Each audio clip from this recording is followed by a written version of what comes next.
So it was the idea of that, if you like, the disproportionate way that COVID and the pandemic has affected people with dementia and their carers. What extra can we do? How can we dig a little deeper to get some resources and help really to where it can be best? So it was on that basis of that lived experience and what can we do better that the toolkit emerged.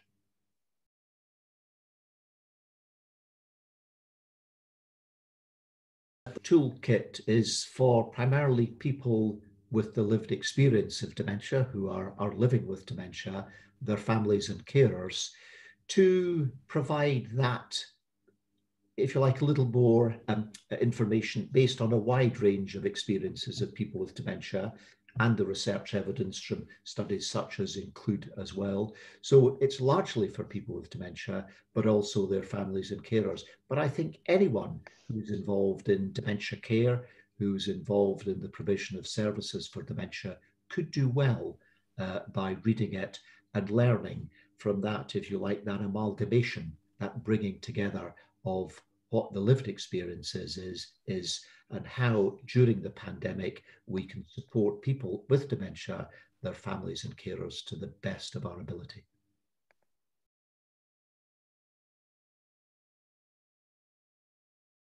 For me, the most important evidence is the lived experience of people with dementia and their carers.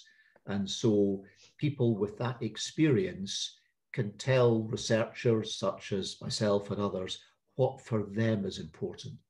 And there's no point me as someone who's worked in dementia care and worked in memory services over a number of years, pretending that I know what's best for other people. So I think that that experience and what would be meaningful is key. And of course, it's to our advantage as well as researchers and clinicians. So I think that is why that is so crucial, that the work that we do is based on evidence.